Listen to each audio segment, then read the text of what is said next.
नहीं तो ठाकुर है अति दारुण, करी हैं चाल कुचाली हो। बांधी मारी दंड तो ही दे हैं, छूट ही तब मतवाली हो। एक तो निहुरी पाँव परी बिनवै, बिनती किए नहीं माने हो। अनचिन्ह रहो न कियो चिन्हारी, सो कैसे पहचान्यो। नमस्कार दोस्तों, मैं अविनाश दास रेशनल कबीर यूट्यूब चैनल में आप सबका हार्दिक स्वागत करता हूं। साथियों, आज देश में प्रजातंत्र लागू है। सदगुरु कबीर साहब के जमाने में राजतंत्र लागू था। तुगलक वंश के मुस्लिम शासकों का बोलबाला था और कहीं कहीं पर राजे रजवाड़े हिंदू शासक भी रहते थे। उस समय की जो जनता की दुर्दशा है, जनता जो झेल रही थी, इन पदों में आया है दोस्तों कि किस तरह से आम जनता को प्रताड़ित किया जाता था। और उसी प्रताड़ना की जो निशानी है उसको राजदंड कहते हैं, या उसी को सेंगोल कहा जाता है दोस्तों, जो कि संसद भवन में उसके उद्घाटन के वक्त ला करके रख दिया गया। साथियों, ये सेंगोल क्या है? मनुस्मृति के 7वें अध्याय में इसका विस्तार से वर्णन है। प्रजातंत्र में प्रजा जो होती है वो अपने ही बीच से एक शासक चुनती है, अपना एक मुखिया चुनती है अपने भलाई के लिए, और वो एक निश्चित अवधि के लिए चुनती है। इसके बाद जो है अगर पसंद नहीं आया तो उसको बदल भी देती है। लेकिन राजतंत्र में राजा चुना नहीं जाता। जिसकी लाठी उसकी भैंस, जो भी ताकतवर व्यक्ति होगा वो राजा बन सकता है। और जो है अपने मरने के पहले अपने बेटा को या अपने किसी भी खास व्यक्ति को अपना स्थान दे सकता है। जनता का उसमें कुछ भी हाथ नहीं होता। जनता को केवल जो है कठपुतली की तरह नाचना पड़ता है, उंगली के इशारों में नाचना पड़ता है। जनता उसके लिए क्या होती है दोस्तों? जनता उसके लिए होती है अन्यस्य प्रेष्या कामोत्थाप्या यथा काम बध्या। यह ऐत्रेय ब्राह्मण नाम की किताब और गौतम धर्म सूत्र नाम की किताब और भी कई जगह लिखा हुआ है। इसका मतलब होता है दोस्तों, राजा जो है अपनी इच्छा अनुसार जो नाचना चाहेगा, राजा को भी ब्राह्मण नाचना चाहेगा। एक बड़ी विचित्र चीज है हिंदू धर्म शास्त्रों में। राजा अपने मन से नाच नहीं नचा सकता। आप राजा को नचाएगा ब्राह्मण और राजा नचाएगा आपको। जो इशारा करेगा अन्यस्य प्रेष्य है, अन्य के द्वारा प्रेष्य है आप। वो जैसा कहेगा वैसा आपको करना पड़ेगा। आपको बोलने का, स्वतंत्र सोचने का या स्वतंत्र रूप से कुछ काम करने का कोई अधिकार नहीं है। इसको कहते हैं राजतंत्र। अन्यस्य प्रेष्य कामोत्थाप्य, इच्छानुसार आपको स्थापित करेगा। जहां आपको सौंपा जाएगा, जहां झोपड़ी बनाने को कहा जाएगा वहां आप झोपड़ी बनाइए। जहां से उखड़ने को कहा जाएगा वो तत्काल उखड़कर वहां से भागिए। और साथियों, यथा काम बध्य है, जरूरत पड़ने पर जितने की आवश्यकता हो वो आपका वध भी करा सकता है, आपको मृत्यु भी दे सकता है। ये हक राजा को होता है राजतंत्र में। यानी राजा और एक बड़ा डाकू, उसमें कोई खास अंतर नहीं होता। राजा भी जो है आसपास के राज्यों को लूट करके और राजा बनता है, और डाकू भी आसपास के धनवानों को लूट करके धनवान बनता है। तो साथियों, राजतंत्र का जो प्रतीक चिन्ह है वो है सेंगोल, जो रखा गया है हमारे संसद भवन में। इसलिए मैं वीडियो बना रहा हूं कि राजतंत्र क्या है, सेंगोल क्या है, इसको दोस्तों आपको जानना होगा। और कहाँ से जानना होगा? जो हिंदू राष्ट्र का संविधान है, जो राम राज्य का संविधान है, जिसको मनुस्मृति के नाम से जाना जाता है, जिसको रामकृष्ण आदि फॉलो करते थे अपने राज्य में, और भी तमाम दुराचारी राजा जनता पर अत्याचार करते थे अपने राज्य में, इसी संविधान के माध्यम से। तो इस संविधान को मैं बहुत दिन से रेगुलर पढ़ रहा हूं और आप सुन रहे हैं, लेकिन प्रसंग आने पर आज मैं अध्याय के पीछे साइड की चर्चा करूंगा, जो कि पहले चर्चा हो चुकी है अपने ढंग से। साथियों, ये 7वां अध्याय में जो है कहा है कि यहां पर दंड का वर्णन आया है। तम देश कालौ शक्तिम चा विद्या चावेक्ष तत्वतः यथार्हतः संप्रणयन्ये स्वान्यायवर्तिषु।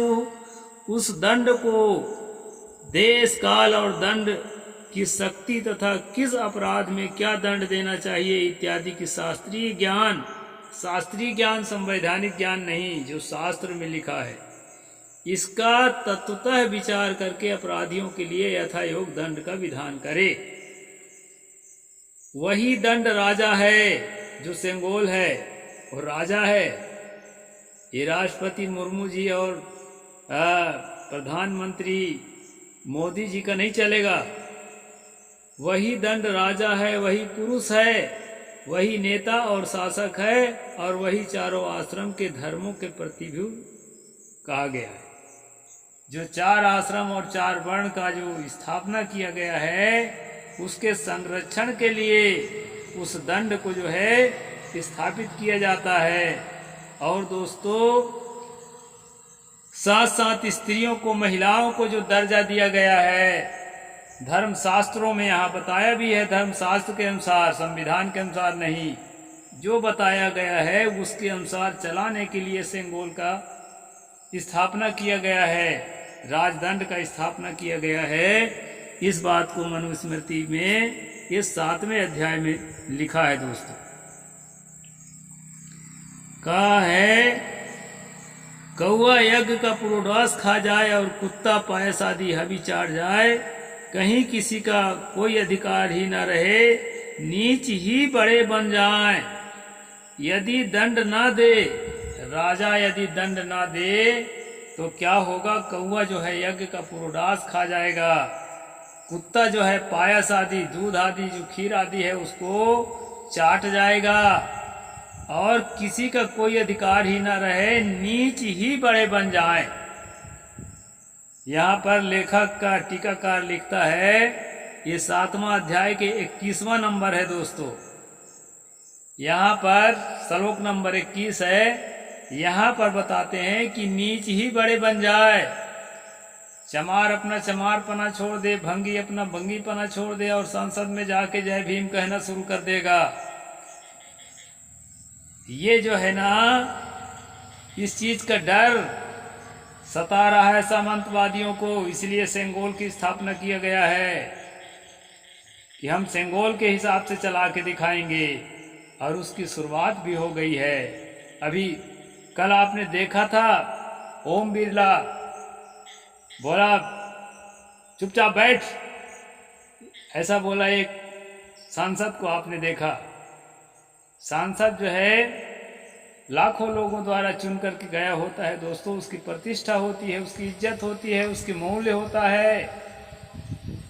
वो कुत्ते की तरह ऐसा कहने के लिए नहीं है।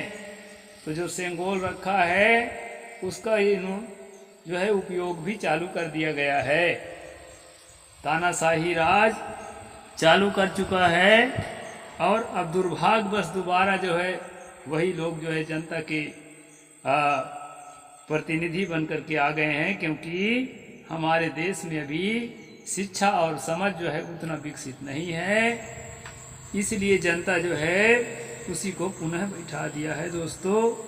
तो इसमें मैं आपको बताना चाहूँगा कि वो दंड व्यवस्था क्या है। जो दंड व्यवस्था जो दिया है, कहा है शत्रुओं को कठोर दंड दे, स्नेह संपन्न मित्रों के साथ निश्चल व्यवहार रखे और ब्राह्मणों के साथ क्षमाशील रहे। शत्रु को, यानी यहाँ शत्रु कोई लड़ाई तो हो नहीं रहा है देश विदेश का, यहाँ शत्रु का मतलब है विपक्षियों को कठोर दंड दे।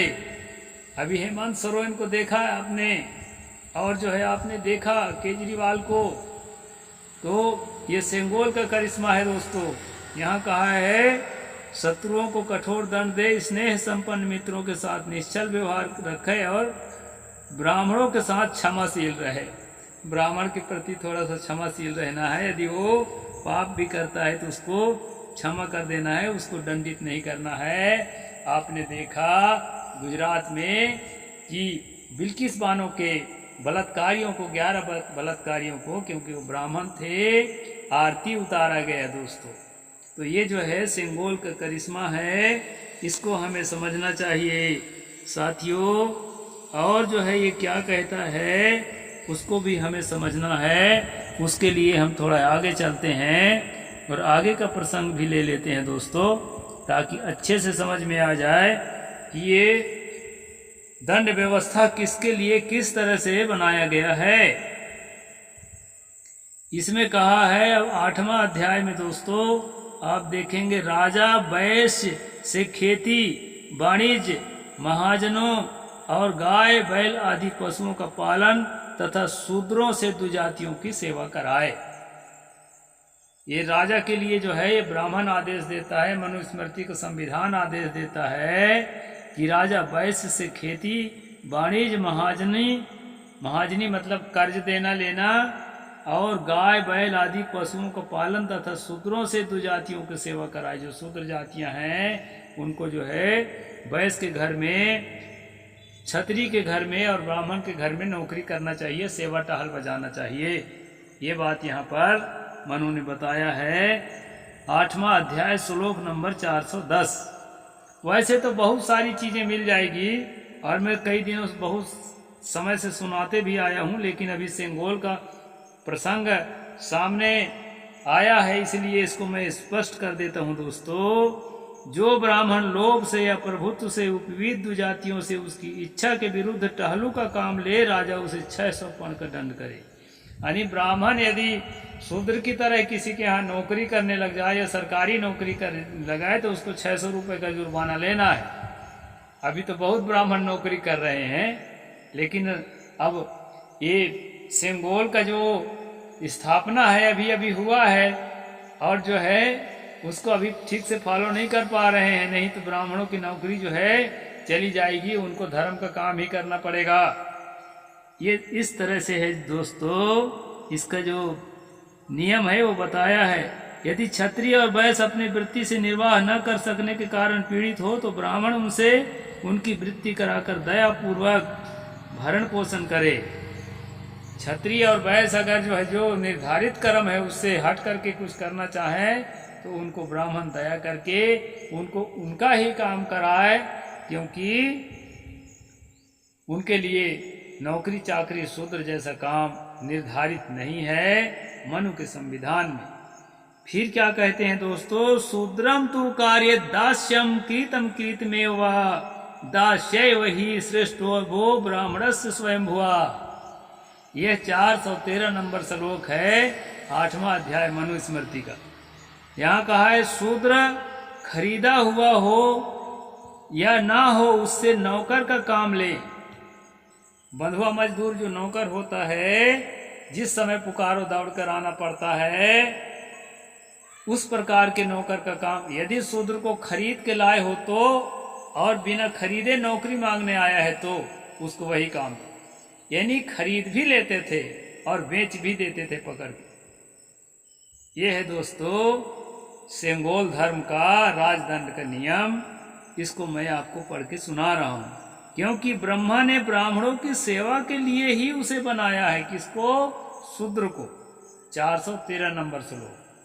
इसलिए उसको सेवा टहल का काम ही कराना चाहिए, उसको किसी भी प्रकार से बड़े पद में नहीं जाना चाहिए या किसी को ऑर्डर करने का अवसर उसको नहीं देना चाहिए, पढ़ना लिखना नहीं चाहिए। तुलसी ने तो कहा ही है कि नीच जात में अधम जाति में विद्या पाई, हो यथा अहि दूध पिलाई। जैसे सांप को दूध पिलाने से वह विषैला हो जाता है, तुलसीदास कहते हैं कि ये अधम जाति के लोग, ये तेली कलार चमार कुर्मी, इनको अगर विद्या दे दिया जाए, शिक्षित बना दिया जाए तो ये बड़े विषैले हो जाते हैं और ब्राह्मणों को जो है बाधा पहुंचाते हैं।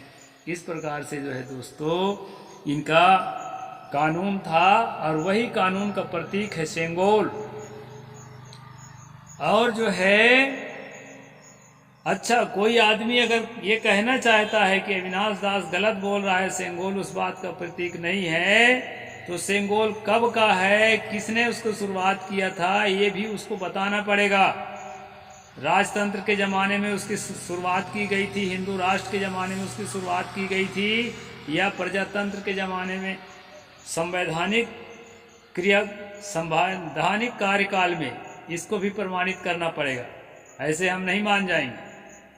तो दोस्तों यहाँ तक तो बात मैंने बता दिया है आपको कि अलग अलग जातियों को, जाति समूहों को, जाति समूह जिसको ये लोग वर्ण कहते हैं, उसको क्या क्या करना है, क्या क्या नहीं करना है, ये निर्धारित ब्राह्मण करेगा मनुस्मृति को देख करके, और ब्राह्मण जो आदेश करेगा उसके अनुसार राजा को राज करना पड़ेगा। ये जो है सेंगोल का धर्म है दोस्तों। और स्त्री के लिए जो क्या बात है वह भी मैं बता देता हूँ। ना निष्क्रय विसर्गभ्याम भर्तुर्भार्या विमुच्यते एवं बीजानीम प्राक प्रजापति निर्मितम। प्रजापति ने जो बनाया है, ब्रह्मा ने जो बनाया है स्त्री को, स्त्री के लिए यहाँ बताया है दोस्तों। बेचने से या त्याग देने से भी स्त्री पति के पत्नीत्व से अलग नहीं होती है। यह धर्म पूर्व के प्रजापति ने जो बनाया उसे हम लोग जानते हैं। यानी अगर उसको बिक्री भी कर दिया तब भी उस पर मेरा अधिकार है ही, और यदि मैं उसको त्याग भी दिया तब भी उस पर मेरा अधिकार है ही। उसको जो है मेरे साथ रहने पर चैन नहीं है, मैं गुलामी कराऊं, मेरे से अलग रहने पर चैन नहीं है। यहाँ तक कि मैं बेच भी दिया हूं तो उसको चैन से नहीं जीने दूंगा। इस तरह पुरुष को स्त्री पर हावी होकर रहने का जो कानून है, इस कानून को सही जो है साबित करने का प्रयास करता है, जस्टिफाई करता है कौन? मनुस्मृति 9वां अध्याय के श्लोक नंबर 46। इस प्रकार दोस्तों मैंने आपको बताया। और भी बहुत सारी बातें हैं जो बताई जा सकती हैं कि सेंगोल जो है राजदंड का प्रतीक है, और राजदंड जो है प्रजातंत्र का प्रतीक नहीं है, राजतंत्र का प्रतीक है। और राजतंत्र मतलब राम राज, और राम राज मतलब हिंदू राष्ट्र, और हिंदू राष्ट्र मतलब मनुस्मृति का कानून जो मैं आपको पढ़ के सुनाया। इस कानून के तहत जो है सेंगोल की स्थापना की गई है। अभी किसी सांसद ने कहा है कि सेंगोल को हटाया जाना चाहिए। मैं जो है 100% उस सांसद का समर्थन करता हूँ। देश संविधान से चलना चाहिए, किसी सेंगोल से नहीं। सेंगोल का कानून जो है मानवता विरोधी कानून है, इंसानियत के विपरीत है, ह्यूमैनिटी के अगेंस्ट है। इसलिए दोस्तों हमें संविधान पर आस्था रखना है। भारतीय संविधान में जहाँ हम भारत के लोग से शब्द शुरुआत किया जाता है, वहीं सब पता चल जाता है कि भारत के एक एक नागरिक सब एक समान इक्वलिटी है, और जो है सब में एकता हो, भाईचारा हो, प्रेम हो, और मिलजुल करके चुनाव करें। और चुनने के बाद जो सत्ता पर बैठे वह भी विपक्ष की बात सुने, और विपक्ष को भी अधिकार है कि वो सवाल पैदा करे। इस तरह से दोस्तों भारत का संविधान जो है मानवता के अनुरूप है और सेंगोल मानवता के अनुरूप नहीं है। इसलिए सेंगोल में और संविधान में जो अंतर है अपनी बुद्धि के अनुसार, अपनी समझ के अनुसार मैंने बताने का प्रयास किया। साथियों, और आपके समझ में आए तो मुझे सुझाव जरूर देना कमेंट बॉक्स में लिख करके, तो उस बात को मैं स्वीकार करूंगा यदि स्वीकार करने लायक होगा तो। और जो विपक्षी हैं मेरे, उनसे भी निवेदन है कि अपना सुझाव जरूर दें, मीठे शब्दों में दें, नर्म शब्दों में दें। चैनल को लाइक जरूर करें दोस्तों, सब्सक्राइब करें और जो है शेयर करके अपने सभी साथियों तक पहुंचाएं। साहिब बंदगी, जय जोहार, जय भीम, जय भारत।